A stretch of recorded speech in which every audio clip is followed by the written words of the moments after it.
अच्छा, मैंने आपको बताया फार्माकोकाइनेटिक ओपियाइड, भी मैं आपको बताता हूँ pharmacodynamics. Pharmacodynamic therapeutic effect, adverse effect में सब कुछ इकट्ठे ही कवर करूंगा क्योंकि आपको समझाना है, ठीक है। बेसिकली याद कराने से ज़्यादा आपको समझ होनी चाहिए चीज़ें कैसे हुई है। फर्स्ट ऑफ ऑल हम बात करते हैं फार्माकोकाइनेटिक्स, फार्माकोडायनामिक में सी एन एस के ऊपर इफेक्ट करते हैं। ऑफ कोर्स ओपियाइड, सबसे पहले हमने ओपियाइड देते क्यों है, मैंने बात की थी ओपियाइड एनाल्जीजिया, ठीक है। ओपियाइड एनाल्जीजिक इफेक्ट इसके प्रोड्यूस होते हैं, एनाल्जीजिक एक्शन के लिए देते हैं। अच्छा, एनाल्जीजिक के लिए मैं आपको बताता हूँ देते कौन से हैं। मोस्टली बहुत सारे ड्रग्स होते हैं ना, तो हम क्या देते हैं, मॉर्फिन देते हैं, ठीक है। मॉर्फिन देंगे, उसके अलावा एक और ड्रग होता है फेंटेनाइल, ठीक है। ये दोनों ड्रग जो है वो बेसिकली हम एनाल्जीजिया के तौर पे देते हैं।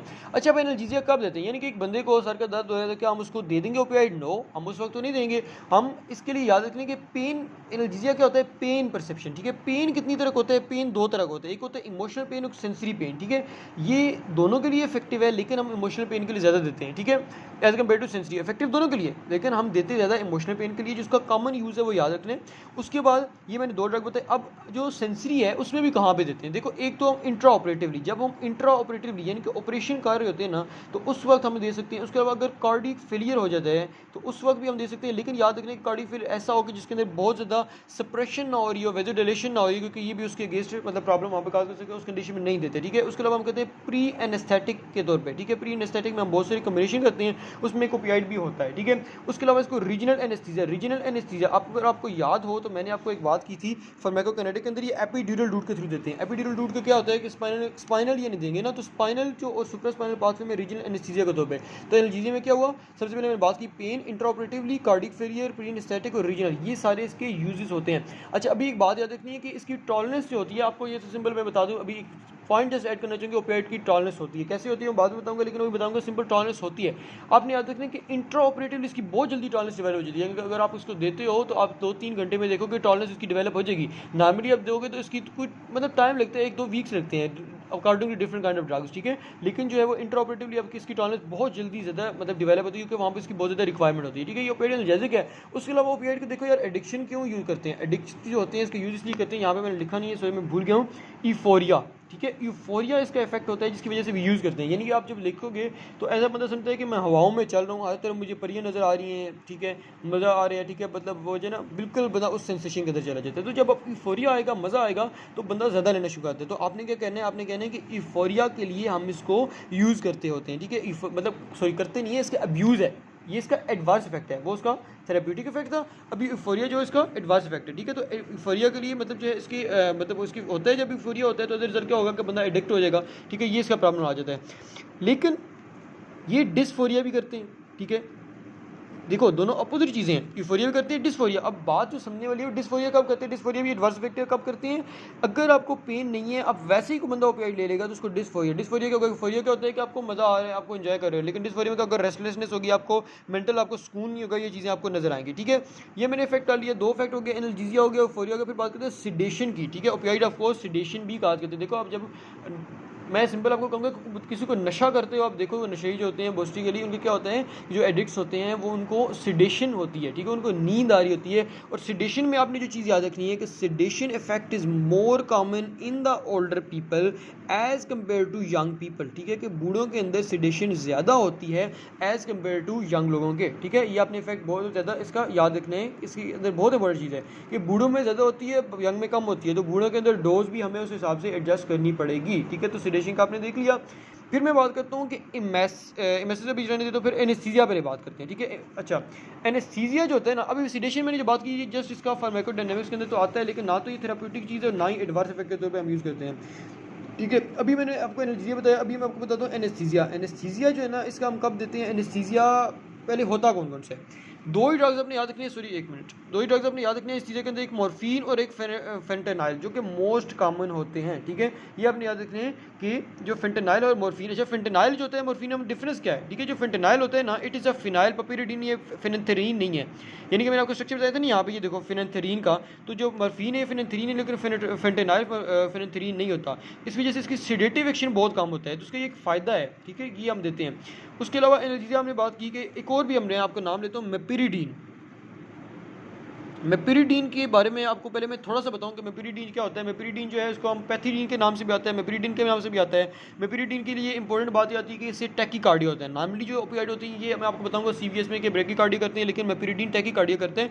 अभी मैं आपको यहाँ पे बता रहा हूँ कि एनाल्जेसिया के तौर पर यूज़ होता है, बट ओनली इन चिल्ड्रन, ठीक है। बच्चों के अंदर जो एनेस्थीसिया होता है वो हम यूज़ करते हैं मेपेरिडीन, और नॉर्मली हम फेंटेनाइल और मॉर्फिन भी यूज़ करते होते हैं। ये इसका आ जाता है। और पेन कहाँ पे हमने जो है वो उसको एज एन जो है वो यूज़ करना है इस तरह, ठीक है। वो आपको मतलब सॉरी मैंने आपको एक बात गलत बता दी, I would want to correct myself कि जो मैंने आपको मेपेरिडीन बताया इसको हम एनाल्जेसिया यूज़ करते हैं बच्चों के अंदर, नॉट द एनेस्थीसिया, ठीक है। एनेस्थीसिया में हम वही मॉर्फिन और फेंटेनाइल भी यूज़ करते हैं, लेकिन एनाल्जेसिया के अंदर हम मेपेरिडीन को यूज़ कर रहे होते हैं, ठीक है। एनेस्थीसिया वाले वही भी सारे कॉमन यूज़ होंगे कि उसको हम प्री एनेस्थेटिक देते हैं, रीजनल एनेस्थीसिया वगैरह इस तरह की जितनी भी चीज़ें होती हैं उसके अंदर देते हैं, ठीक है। एनाल्जेसिया के अंदर अगर हम बात करें तो सिंपल पेन में हम देते हैं, ठीक है, डिफरेंट तरह के पेन में। उसमें नेक्स्ट हम बात करते हैं कि मायोसिस। सबसे पहले मैं लिखे मायोसिस। मायोसिस क्या होता है? मायोसिस, एक मिनट सॉरी मैं इसको एडजस्ट कर लूँ। मायोसिस होता है कॉन्ट्रैक्शन ऑफ द पीपल, ठीक है। कॉन्ट्रैक्शन ऑफ द पीपल होती है इसके अंदर, क्यों? क्योंकि ये मरीज क्या कर रहे हैं, ये पैरासिम्पथेटिक इफेक्ट प्रोड्यूस कराता है जिसकी वजह से कॉन्ट्रैक्शन ऑफ पीपल होती है। अभी आपने एक और बात याद रखनी है कि जितने भी ये इफेक्ट हैं इन सबसे टॉलरेंस प्रोड्यूस होती है मायोसिस को छोड़ के।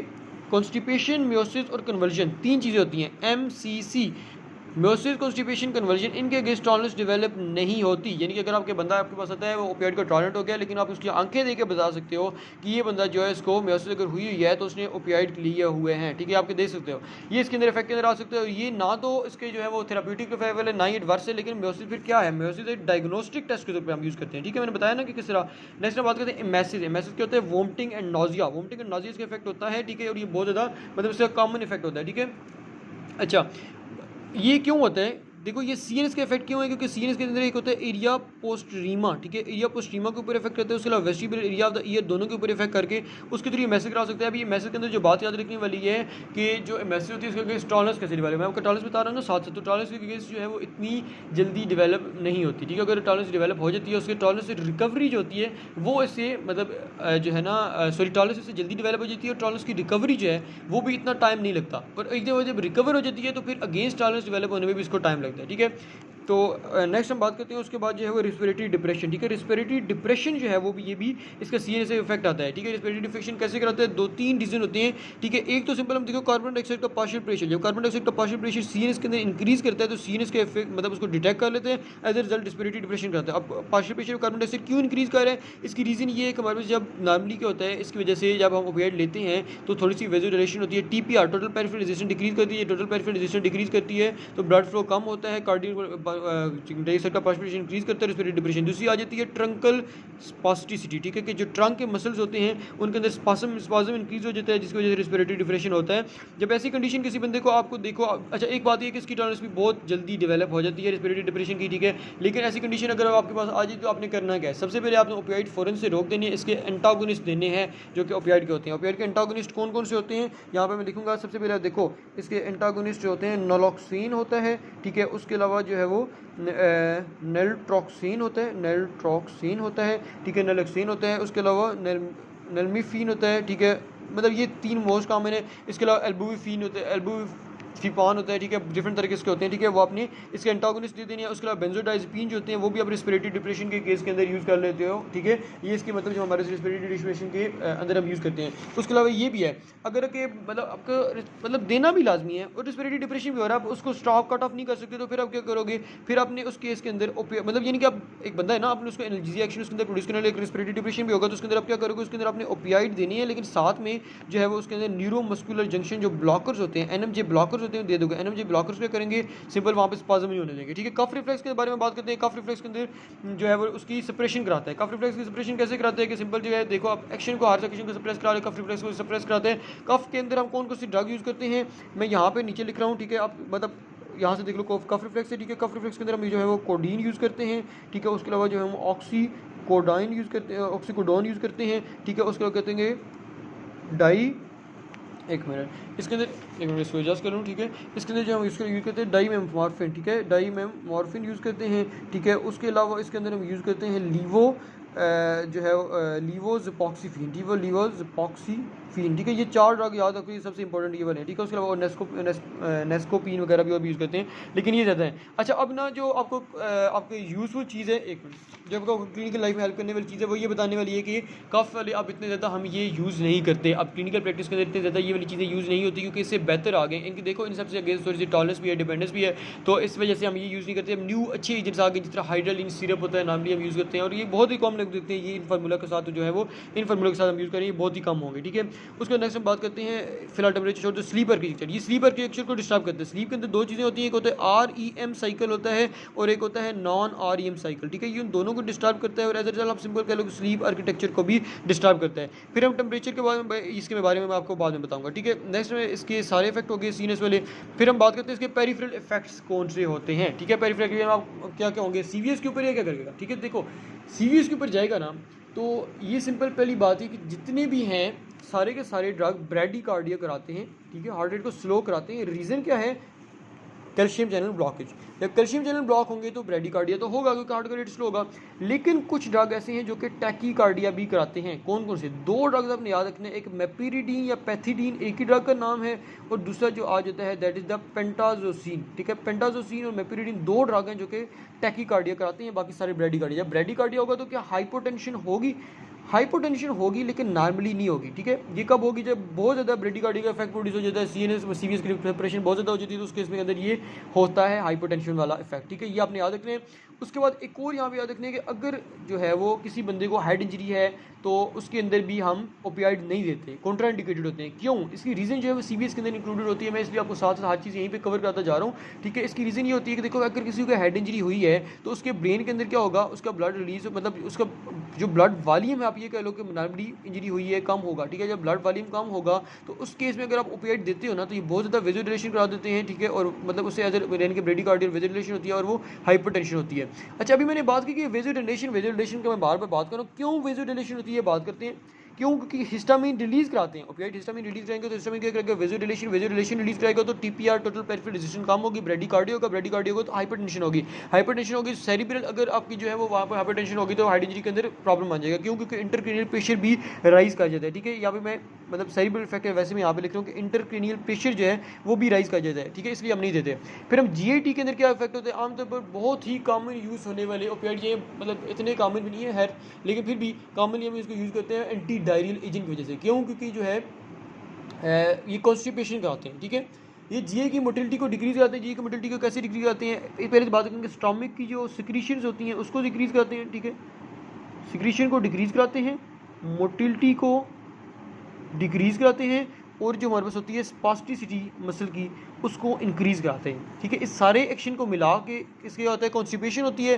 कॉन्स्टिपेशन होगी तो एज ए रिजल्ट उस कॉन्स्टिपेशन को मतलब हम जो है वो एंटी डायरियल के तौर पे हर तरह के, एक बात ये याद रखना, इसकी जो क्लिनिकल स्कीम है हर तरह के डायरिया के लिए हम इसको यूज़ करते हैं, एक्सेप्ट जो हमारे इन्फेक्शियस होते हैं। अगर इन्फेक्शियस होगा तो उसमें आपको काज को पहले ट्रीट करना पड़ेगा, यानी कि जो इन्फेक्शन को, उसके बाद आप इसको यूज़ कर सकते हो, ठीक है, क्योंकि ये इसको किल नहीं कर रहा इस वजह से। फिर हम बात करते हैं जीनियो यूरिनरी ट्रैक में। सिंपल यार, इसमें आसान सी बात बताऊंगा कि सबसे पहले हम यूट्रस के ऊपर इसके क्या इफेक्ट होगा। यूट्रस के ऊपर ये जो है वो लेबर को डिले कराता है। प्रेगनेंसी में पहली बात हम नहीं देते, लेकिन हम वैसे देते हैं यूट्रस के अंदर। एक तो लेबर को थोड़ा डिले कराता है और साथ में पेन को कम कराते हैं। उसके अलावा अगर रीनल देखो तो रीनल कोलिक्स यानी कि रीनल स्टोन बनाता है, ठीक है। बाइल के ऊपर अगर हम देखें तो बिल्डी कोलिक जो है वो भी बना रहे होते हैं। ये सारे इसके एडवर्स इफेक्ट आ जाते हैं, ठीक है। अभी यहाँ पे एक मिनट मैं इसको एडजस्ट कर लूँ।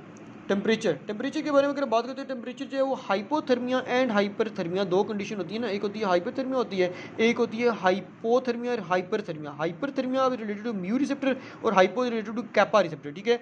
अब कहते हैं कि जो है नॉर्मली हाइपरथर्मिया ही प्रोड्यूस होता है, हाइपोथर्मिया इतना प्रोड्यूस नहीं होता, ठीक है। लेकिन अभी बात करते हैं अगर किसी बंदे को शिवरिंग होती है तो हम जो है वो शिवरिंग के लिए भी इसको यूज़ करते होते हैं। क्यों, क्योंकि जब हम शिवरिंग किसी बंदे को होती है तो क्या होता है, इसमें टेम्परेचर कम होता है, तो उसके अंदर आप इसको यूज़ करते हैं। क्यों, क्योंकि हाइपोथर्मिया प्रोड्यूस करा होता है, ठीक है। ये भी आ गया। इम्यून सिस्टम में एक बात याद रखनी है कि इम्यून सिस्टम को ये इंक्रीज़ कराता है। अच्छा, एक और मज़े की बात आपको शायद बुक में कहीं पे ना मिले या हो सकता है मिल भी जाए कि इम्यून सिस्टम के अंदर आपने याद रखना कि इम्यून सेल्स जो होते हैं ना, वो भी हमारे पास डिफरेंट तरह की जो इंडोजिनस सब्सटेंसेस होते हैं इनकी रिलीज़ कराते हैं इनकी, ठीक है। थोड़ी क्वांटिटी में कराते हैं लेकिन कराते हैं, ठीक है। इसका यूज़ ये है कि आप जो है वो इसको डिफरेंट तरह की सर्जरीज के अंदर यूज़ कर सकते हो, ठीक है, इम्यून सिस्टम के अंदर।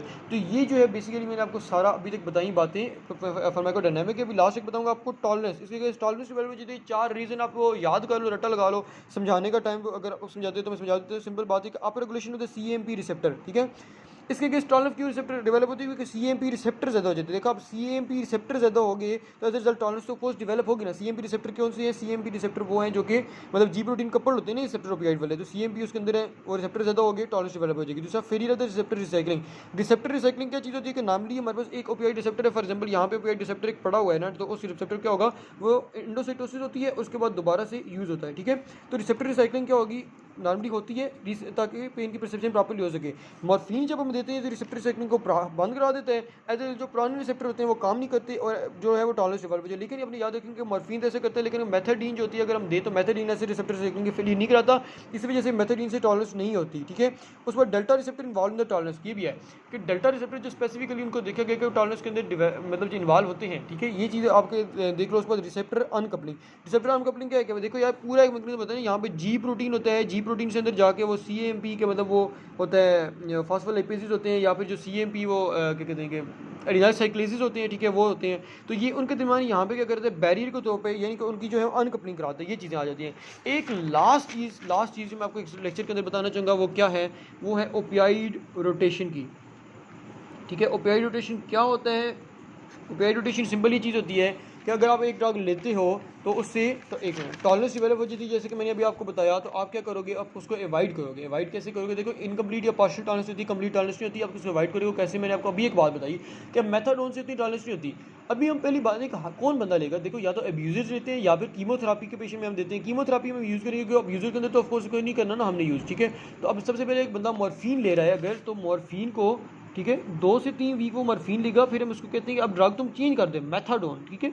अब क्या है कि इनके एक देखो एक से ना क्रॉस टॉलरेंस डेवलप हो जाती है। अब एक भी लेते हो तो उससे क्रॉस टॉलरेंस डेवलप हो जाती है कि यानी कि क्रॉस टॉलरेंस का मतलब ये होता है कि अगर एक ड्रग लोगे तो उसकी क्लास के बाकी सबसे टॉलरेंस हो जाएगी, उससे भी और बाकी सबसे भी क्रॉस टॉलरेंस होती है। लेकिन क्रॉस टॉलरेंस के वाइड करेंगे, ड्रग चेंज करते हैं। जब ड्रग चेंज करेंगे तो दूसरे से क्रॉस टॉलरेंस में टाइम लगेगा, हम फिर चेंज कर देंगे, ठीक है। मेथाडोन लोगे तो मेथाडोन के बाद हम जो है वो ऑक्सीकोडोन दे देते हैं, और सॉरी हाइड्रो मॉर्फोन देते हैं, ठीक है। ये 3 हम साइकिल रिपीट करते रहते हैं, ठीक है। जब ये साइकिल रिपीट करते रहते हैं तो एज अ रिजल्ट हमारे जो है उसके टॉलरेंस होती है। Thank you so much.